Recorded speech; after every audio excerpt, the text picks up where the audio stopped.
दीन हमने लेना था इमाम से, इसलिए अल्लाह ने भी सारा इंतज़ाम मुकम्मल किया है। उसका क़यामत वाले दिन मैंने बंदे नबियों के पीछे नहीं उठाने हैं, मैं उठाऊंगा इमाम के पीछे।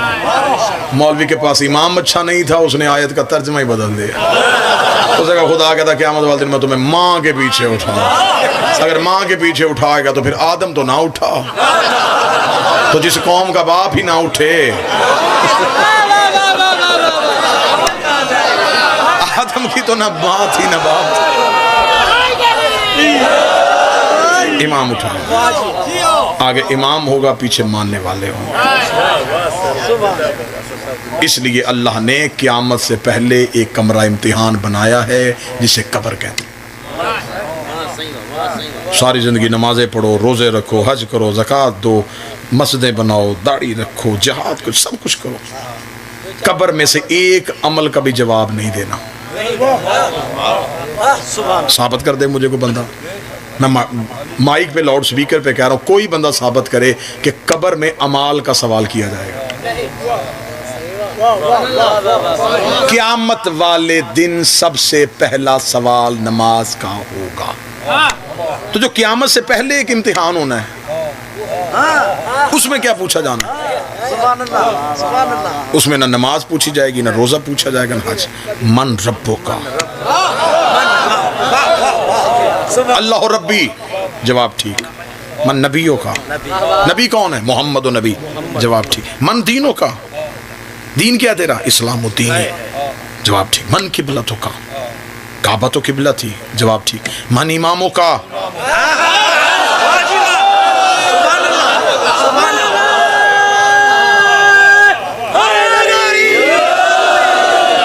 पंचायत की सूरत में फैसला करते हैं बंदे, पंचायतों में कुरान की कसम मान लेते हैं, सिंध वालों कुरान मिंबर पे ले आओ, मेरे सर पे रख दो, गाजी का अलम मेरे हाथ पे दे दो, मैं 12 की इमामत की कसम खा के कहता हूँ, फरिश्तों ने कब्र में इमाम वाला सवाल पूछना है। अगर किसी बंदे का इमाम वाला जवाब गलत हो गया, क़यामत वाले दिन उसके अमाल देखे ही नहीं जाने, जितनी मर्जी नमाजें पढ़ेगी सारी जाया हो जाएंगी, क्योंकि इमाम ही अच्छा नहीं।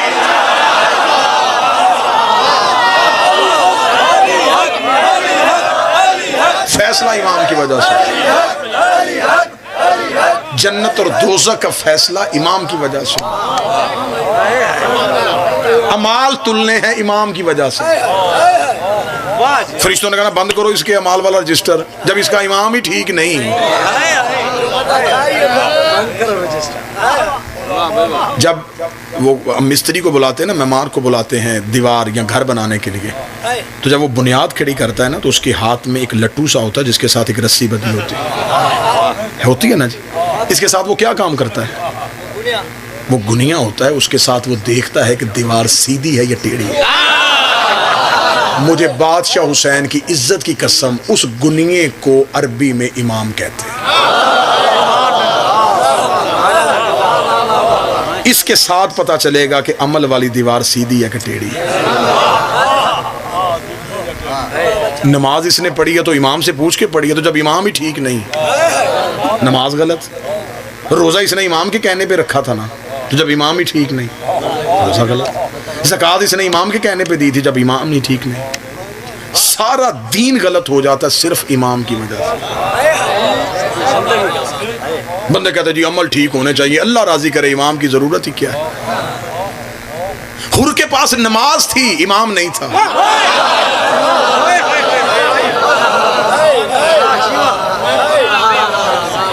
हुर के पास रोजा था, इमाम नहीं था। अगर सिर्फ नमाजें बंदों को बचाती थी तो 9 लाख तो नमाज पढ़ रहे थे, उन्हें नमाज ने बचाया क्यों नहीं? इसका मतलब उनके पास नमाज थी, इमाम नहीं था। उनके पास रोज़ा था, इमाम नहीं था। उनके पास दाढ़ी थी, इमाम नहीं था। उनके पास दीन था, इमाम नहीं था। 72 के पास प्याज थी, लेकिन इमाम था। मैं फजाइल पढ़, बंदों ने हुसैन के इख्तियार समझे ही नहीं। बंदों ने समझ लिया एक जंग हुई थी, एक लड़ाई हुई थी। जंग और लड़ाई तो करबला है ही नहीं। लड़ाइयों का असूल है कि जवान लेके जाओ, हुसैन तो बूढ़े लेके गया, बच्चे लेके गए। हुसैन ने तो जंग वाला कोई कानून रखा ही नहीं। अगर हुसैन की जंग होती तो जिस मौर्रख ने खैबर खंदक को जंग लिखा था उसे करबला को जंग करबला क्यों नहीं लिखा? उसे करबला को लिखा वाक़या करबला। मैं फजाइल पढ़ने ले इतना खूबसूरत जुमला मैं आपको हदिया करने लगा हूँ। जुमला मेरे हलक पे आ गया, मौजू के साथ मुतसिल करके आपको अता करने लगा हूँ। इन दो भाइयों से फजल भाई तैयब शाह जी दुआ लेने के लिए लगाऊँ। लोग समझते हैं करबला सहरा है, करबला सहरा नहीं, करबला कारखाना है। सतर मुकम्मल होने देना, करबला कारखाना है। अगली सतर मेरी जिंदगी से ज्यादा कीमती है। हुसैन इंसान साज कारीगर है। मौला हुसैन इज्जत दे। शाह अब्दुल लतीफ की और कलंदर की नगरी हो और जुमला जाया कर दें आप। करबला कारखाना है, हुसैन इंसान साज कारीगर है। सतर देने लगा हूं, सिंध वालों वसूल करना। हुसैन इतना बड़ा कारीगर था, हुसैन के पास ऐसा सांचा था, ये इंसान डालता था अलैहिस्सलाम निकालता था। ये सांचा सिर्फ हुसैन इब्ने अली के पास, किसी नबी के पास भी ये सांचा नहीं था। हत्ता कि हुसैन के नाना के पास भी जो बैठे वो रज़ी अल्लाह बने थे। बात जहां से शुरू की थी प्रकार घूम के वहां आ गई। हुसैन ने एक भी रज़ी अल्लाह नहीं किया, हुसैन ने सारे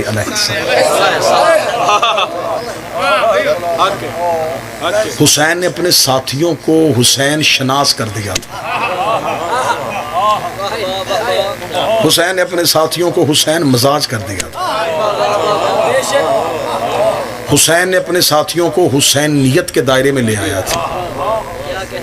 वो ऐसे हुसैन मजाज हो गए थे, ऐसे हुसैन मजाज हो गए थे। थोड़ी देर के लिए लोहे को मकनातीस के साथ जोड़ के रखो ना, उसे जुदा करो तो वो भी मकनातीस हो जाता है।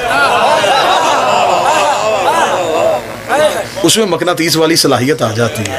वो मकनातीस होता नहीं, लेकिन मकनातीस के साथ रहने की वजह से वो मकनातीसियत को जज़ब कर लेता है। ये जो हुसैन के नौकर थे, इन्होंने हुसैन को ऐसा जज़ब कर लिया था। ये इतने हुसैन मजाज हो गए थे, ये इतने मजाज आशना हो गए थे कि शब अशूर हुसैन ने कहा जन्नत दूं तो मुझे छोड़ दोगे? उन्होंने हुसैन की तरफ देखे, कहा वो कौन सी जन्नत है जो तुझे छोड़ के मिलती है?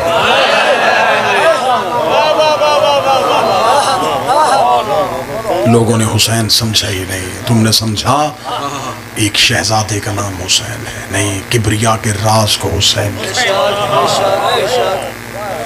रात के इस अंधेरे में किसी गोट, किसी देहात में इतने बंदे किसी और नाम पे इकट्ठे करके दिखाओ।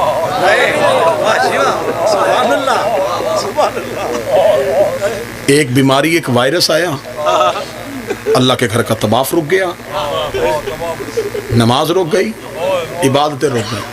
नहीं रुकी तो हुसैन की अज़ादारी नहीं। माँ बाप को जिंदगी से ज्यादा प्यार होता है बच्चों के मुस्तकबिल के साथ। वालिदैन ने बच्चे बिठा दिए घरों में, बेटा स्कूल नहीं जाना, बेटा कॉलेज नहीं जाना, बीमारी का खतरा है, मौत का डर है। हुसैन के घर का दरवाजा खुला रहा। ये जो तुम मजलिस में आते हो, ये किसी गांव, किसी देहात से बसें भेज के बुलाए हुए लोग नहीं हैं। ये कतई नहीं होता कि कोई बानी मजलिस करवाए और वो साथ वाले देहात में बसें भेजे, ऐलान करवाए मेहरबानी करना मजलिस में। खुशियों में लोग मिन्नतें करवा के आते हैं, हुसैन की मजलिस में खिंचे आते हैं।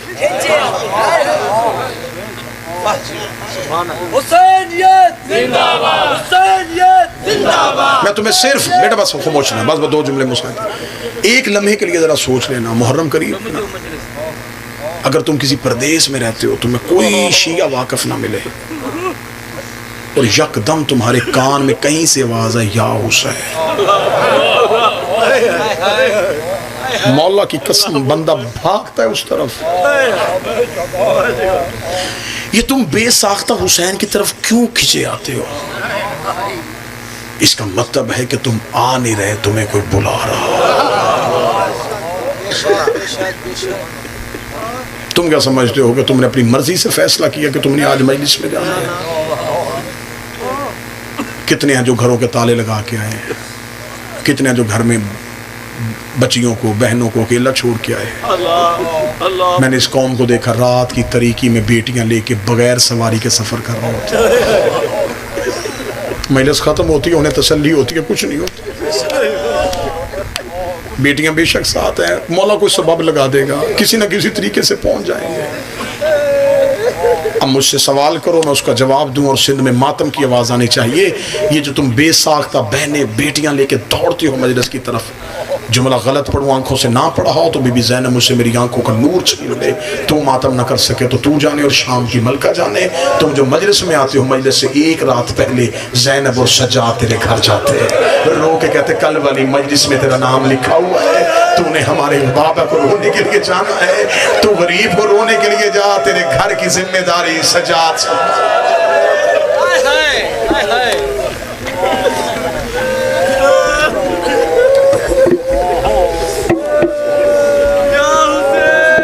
ये मजलिसों में आना इस बात की दलील है कि तुम आए नहीं, तुम्हें कोई बुला रहा है। बस ठीक है, ठीक। बादशाह हुसैन की इज्जत की कसम, मट्टी पे बैठ के जब रोते हैं, जहन में ख्याल आता है ये घर उजड़ने के लायक था नहीं और उजड़ गया। ये बीबियां को जंगलों में जाने वाली थी। मुझसे पहले मेरे वाजिबुल एहतराम अली की बेटी का बाजार पढ़ रहे थे। हम सिर्फ शाम का बाजार पढ़ लेते हैं, तुम सुन लेते हो, ना समझ सकते हैं हम शाम, ना समझाया जा सकता है शाम। मौला सज्जाद से पूछा, मौला सबसे ज्यादा तकलीफ कहाँ हुई? फरमाए शाम में। मौला जिगर कहाँ फटा था? फरमाए शाम में। मौला आंखें लहू कहाँ रोई थी? फरमाए शाम में। मैं जुमला पढ़ने लगा हूं, मुझे मातम की सदा आनी चाहिए। सामने बैठे हुए साहिब ने कहा, मौला अकबर तो करबला में मारा गया था, अब्बास के बाजू तो करबला में कटे थे, कासम के सेहरे तो करबला की रेत में उजड़े थे, तेरा बाबा तो करबला में मारा गया, तुझे शाम में तकलीफ ज्यादा कब हुई थी? सज्जाद रो कहते, मुझे वो वक्त नहीं भूलता था जब अगले बदमाश रास्ता नहीं दे रहे थे और पिछले बदमाश रोक नहीं रहे थे और मेरी माँ के सर पे चादर नहीं। रो के कह रही थी, सज्जाद अब मुझसे चला नहीं जाता, सज्जाद अब मुझसे चला नहीं जाता। आधा रास्ता उलमा लिखते हैं अली की बेटी ने बाजार का बैठ के अबूर किया।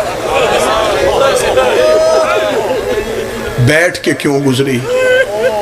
रश इतना ज्यादा हो गया था, भीड़ इतनी ज्यादा हो गई।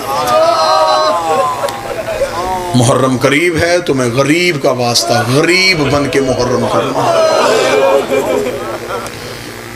आज के दौर के बच्चे कहते हैं जी घर में भी तो मजलिस सुनी जा सकती। लाइव मजलिस आ रही थी, टीवी पे मजलिस लगी हुई थी, हमने घर में बैठ के मजलिस सुनी। बेशक तू घर में बैठ के मजलिस सुन, लेकिन ज़हरा तेरे घर नहीं आएगी। ज़हरा अपने बेटे ही के घर आएगी। कोशिश करना वहां जाके पुस्सा देना जहां हुसैन की मां बैठी है। कभी किसी ने अपने किसी रिश्तेदार की मरग पे कहा है कि मैं घर बैठ के फाते पढ़ लूंगा, वो कहते नहीं जाना पड़ेगा, जाएंगे तो उन्हें तसल्ली हो जाएगी ये चल के आया है।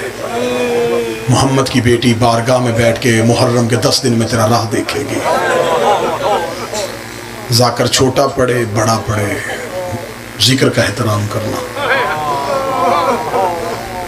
वह दौर अभी गुजरा नहीं जब हमारे बुजुर्ग चार पहियां उलटते थे, सरों पे खाक डालते थे, नंगे पांव चलते थे, बच्चियां अपने कानों में जेवर नहीं पहनती थी। हुसैन को ऐसे रोया जाता था जैसे गरीब बन के रोने का। मदीने के लोग कहते हैं हम मुहर्रम का चांद आसमान पे नहीं देखते थे, जाफर सादक के घर से रोने की इतनी आवाजें आती थी, हमें यकीन हो जाता था कि मुहर्रम का चांद रो।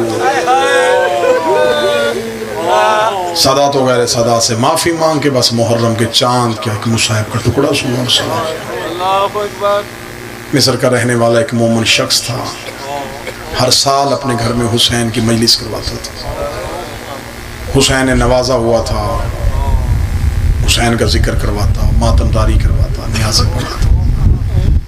एक साल ऐसा आया कि कारोबार तबाह हो गया, इतना तबाह हुआ कि घर के बर्तन भी बिक गए।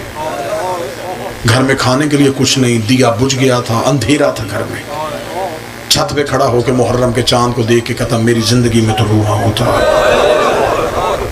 तो मेरी जिंदगी में तुलू होता था, मेरे घर से मातम की सदाएं आती थी, तू भी तुलू हो गया और मेरे घर में इंतजाम भी कोई। अभी ये चांद से शिकवे कर रहा था, या कांधे पे बीवी का हाथ आया, आवाज दे कहती, किससे शिकवा कर रहा है? कहने लगा, चांद से। क्यों? कहता, चांद मुहर्रम का आ गया और मेरे घर में हुसैन की अज़ादारी का एहतमाम कोई। बीवी दे कहती, शर्म कर, मुश्किल वक्त में कीमती चीजें बेचते। रो के कहने लगा, मेरे घर में तो बर्तन भी नहीं रहे, मैं क्या बेचूं? रो कहती, मेरे पास एक कीमती चीज है। जहन में आया, जरूर औरतों को जेवर प्यारे होते हैं, इसने को जेवर संभाल के रखा होगा। आगे आगे बीवी चली, पीछे पीछे शौहर चला। बीवी वहां आके रुक गई जहां दो बेटे सो रहे थे। मातम का हक अदा करना बे सिंध वालों। वहां आके खड़ी हो गई। शौहर देख के कहने लगा, मैं समझा नहीं। रो के कहने लगी, मेरे घर में इनसे कीमती कुछ भी नहीं, क्या करूं? बेच दे। शौहर देखने लगा, बेटे बेचूं? कहने लगी, हाँ, बर्दा फरोशों के बाजार चला गया, गुलाम बना के बेच दे। शौहर देखने लगा, कभी बेटे भी किसी ने बेचे? रो के कहने लगी, सच बता, लिए किससे थे? कहने लगा, मन्नत मानी थी हुसैन इब्ने अली के नाम। कहती, दिन किसके हैं? कहने लगा, उसी हुसैन के। रो कहती, सोचना, जिससे लिए थे उसे वापस कर दे। ये कोई औनो मोहम्मद से प्यारे, ये कोई रुकैया की जोड़ी से ज्यादा प्यारे। कुर्बान कर अली की बेटी के जिक्र पे। अल्लाह जाने कैसी माँ थी, कैसा बाप था। माँ ने बच्चे तैयार किए, बाप ने हाथ पकड़े। आओ मैं अज़ादारी का खर्चा बताऊं कि हुसैन की अज़ादारी पे हर दौर के शिया ने खर्च क्या किया। बर्दा फरोशों के बाजार चला गया, सुबह से लेकर शाम तक आवाज़ें देता रहा, गुलाम ले लो, गुलाम ले लो, गुलाम ले लो। शाम हो गई, कोई खरीदार ना आया तो जुमला तब्दील कर दिया। रो के कहने लगा, उजरत थोड़ी दे देना, मेहनत ज्यादा करवाना, पैसे थोड़े दे देना, काम ज्यादा करवाना। खरीदार फिर भी कोई ना आया। थका हुआ बाजार के कोने में बैठ गया, दोनों बच्चों को सर सीने पर रख के कहने लगा, अली की बेटी मेरा मुकद्दर, नबी की बेटी मेरा किस्मत, मुझे लगता है तुझे मेरी अज़ादारी कबूल। अब ये बात कर रहा था कि इसके करीब आके घोड़े सवार रुका, चेहरे पे नकाब था। आवाज देके लगा, गुलाम बेचेगा? सर उठाया, बेचूंगा। कीमत, कीमत का नाम आना था। बाप की चीख निकल गई। रो के कहता, कोई कायनात भी देता, मैं बाल भी तोड़ के ना देता। मेरी मजबूरी बन गई है, मेरे घर में कुछ नहीं है, बस मुझे इतना दे दे, 10 दिन मेरे घर में गरीब का मातम हो सके। अब जो बंदे मातम करने की नीयत से आए, घोड़े सवार की आवाज आई, वो सामने घोड़े की चोट में दिनार है, वो दिनार उठा और अपने बच्चे मेरे घोड़े के ज़ीर पे बिठा दे। देख के कहने लगा, मैं कर्जा नहीं मांग रहा, बेटे बेच रहा हूँ, इतनी भी अमीरी किया है कि तू मुझे दिनार भी उठा के नहीं दे सकता। घोड़े सवार की आवाज आई, मेरी मजबूरी है, मेरे हाथ होते न तेरे बच्चे हाथों पे उठाता, मेरे बाजू होते न तेरे लाल सीने से लगाता, और मेरी मजबूरी है, मेरे हाथ मातम कर, मेरी मजबूरी है, मेरे हाथ ना। अजरो कमिल अली की बेटी ये चीखे कबूल करे। रो के कहने लगा, बच्चे जीन पे बिठाए, वापस घर आ गया। बीवी दरवाजे पे खड़ी थी, शौहर को आते देखा, रो के बिक गए। किसने खरीदे? कहने लगा, कोई बड़ा ही शरीफ था, बाजू नहीं थे, चेहरे पे नकाब था। रो के कहने लगी, अब ना खुद रोना ना मुझे रुलाना, जा जामे मस्जिद में जाके ऐलान कर, मेरे घर में गरीब की मजलिस है। ऐलान हो गया, मोमिनीन आ गए, इसके घर में मजलिस हुई, इसके घर में मातम हुआ, न्याज हो गई, लोग अपने घरों को चले गए।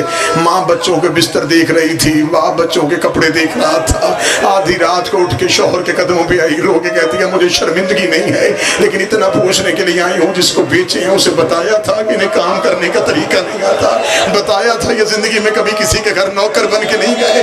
अभी ये बात कर रही थी, दरवाजे पे दस्तक हुई, मोमना दौड़ के गई, इसने दरवाजा खोला, कि काले बुरके वाली बीबी दोनों बच्चों के हाथ पकड़ के दरवाजे पे खड़ी थी। इसने हाथ बांधे, रोके लगी, बीबी इनसे कोई गलती हो गई, मैं माफी मांगती हूँ, बीबी मुझसे दिनार वापस ना लेना, बीबी मैंने हुसैन के नाम पे बेच दिए हैं। उस बीबी की आवाज आई, दरवाजा खोल, हम बेटे देते हैं लेते नहीं है। रोके लगी, तू जो गलियों में बेटे दे रही है, तू कोई हुसैन की माँ है?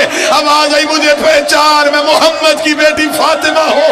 तू सारी रात मेरे हुसैन को रोती रही, मैं सारी रात तेरे बच्चे हाथों पे उठा के कभी करबला, कभी नजफ, कभी शाम रो रो के कहती रही, ज़ैनब तेरी जोड़ी का सदका लेके। अल्लाह लानत अल्लाह अलल कौम ज़ालिमीन।